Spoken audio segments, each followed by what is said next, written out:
नमस्ते दोस्तों, स्वागत है आपका हमारे YouTube चैनल पॉलीग्राम में। आज हम मध्य प्रदेश के भूगोल के एक सबसे महत्वपूर्ण विषय नदी घाटी परियोजनाओं को विस्तार से समझेंगे। पंडित नेहरू ने इन्हें आधुनिक भारत के मंदिर कहा था। आज की वीडियो में हम न केवल बड़े बांधों को देखेंगे बल्कि उन छोटे फैक्ट्स को भी कवर करेंगे जो अक्सर एग्जाम्स में छूट जाते हैं। नर्मदा घाटी की प्रमुख परियोजनाएं नर्मदा वैली, इंदिरा सागर, पुनासा बांध, खंडवा। ये मध्य प्रदेश का सबसे ऊंचा बांध है। इसकी नींव 1984 में इंदिरा गांधी जी ने रखी थी, लेकिन निर्माण 1992 में पूरा हुआ। महत्वपूर्ण फैक्ट, 2007 में यहां जलदीप योजना शुरू की गई थी। इसकी विद्युत क्षमता 1000 मेगावाट है। रानी अवंतीबाई बरगी बांध, जबलपुर। ये नर्मदा नदी पर बना सबसे लंबा बांध है, जिसकी कुल लंबाई 5357 मीटर है। यहां से जबलपुर शहर को पानी की आपूर्ति होती है और 90 मेगावाट बिजली पैदा की जाती है। सरदार सरोवर परियोजना, ये नर्मदा की सबसे बड़ी परियोजना है जो गुजरात के केवड़िया में है। ध्यान रखिएगा, इसकी ऊंचाई को लेकर मेधा पाटकर ने नर्मदा बचाओ आंदोलन शुरू किया था। ये मध्य प्रदेश, महाराष्ट्र, गुजरात और राजस्थान की एक संयुक्त परियोजना है। ओंकारेश्वर परियोजना, ये खंडवा में स्थित है और यहाँ राज्य का पहला तैरता हुआ फ्लोटिंग सोलर प्लांट प्रस्तावित है। चंबल घाटी परियोजना, एमपी की पहली योजना। ये मध्य प्रदेश और राजस्थान की संयुक्त योजना है। इसमें 3 प्रमुख बांध आते हैं। 1. गांधी सागर, मंदसौर। ये चंबल पर बना मध्य प्रदेश का पहला बांध है, जिसका निर्माण 1954 से 1960 के बीच हुआ। इसकी क्षमता 115 मेगावाट है। 2. राणा प्रताप सागर, चित्तौड़गढ़। ये रावत भाटा के पास चूलिया जलप्रपात के समीप स्थित है। इसकी क्षमता 172 मेगावाट है। 3. जवाहर सागर, कोटा।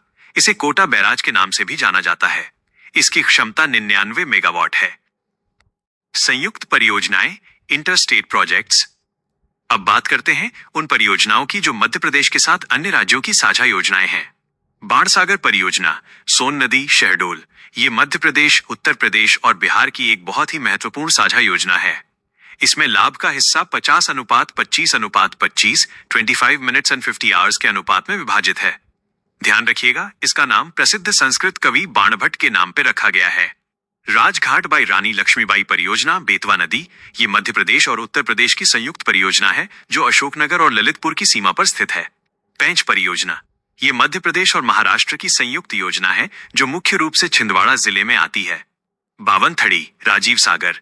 यह बालाघाट जिले में स्थित है और मध्य प्रदेश व महाराष्ट्र के बीच की एक संयुक्त जल परियोजना है। अन्य महत्वपूर्ण बांध और जिले, क्विक रिवीजन टेबल। परीक्षा की दृष्टि से ये कुछ अन्य महत्वपूर्ण बांध हैं जिन्हें आपको याद रखना चाहिए।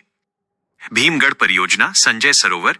ये सिवनी जिले में वेनगंगा नदी पर है। इसकी सबसे बड़ी विशेषता ये है कि ये एशिया का सबसे बड़ा मिट्टी का बांध, मड डैम है। सम्राट अशोक परियोजना, हलाली बांध। ये विदिशा में हलाली और बेतवा नदी के संगम के पास है। इसे प्राचीन काल में थाल जलाशय भी कहा जाता था।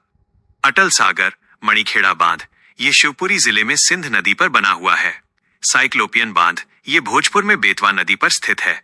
इसे ऐतिहासिक रूप से राजा भोज ने बनवाया था, जिसे बाद में होशंग शाह ने तुड़वा दिया था। थावर परियोजना, यह मंडला जिले में थावर नदी पर स्थित है। चोरल परियोजना, ये इंदौर की चोरल नदी पर है और इंदौर शहर की जल आपूर्ति के लिए एक प्रमुख आधार है। जल विद्युत क्षमता और विशेष फैक्ट्स।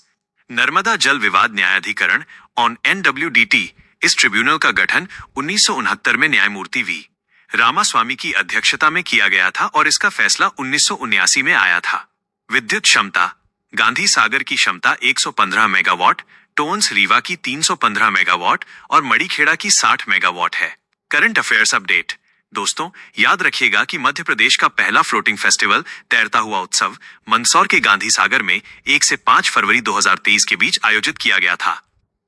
तो दोस्तों, ये थे मध्य प्रदेश के बांधों और नदी परियोजनाओं से जुड़े वो सभी फैक्ट्स जो आपकी आगामी परीक्षाओं के लिए बहुत जरूरी हैं। अगर आपको इस क्लास की PDF चाहिए या आप किसी विशेष टॉपिक पर वीडियो चाहते हैं तो हमें कमेंट सेक्शन में जरूर बताएं। अपनी तैयारी को इसी तरह मजबूत बनाए रखें। धन्यवाद।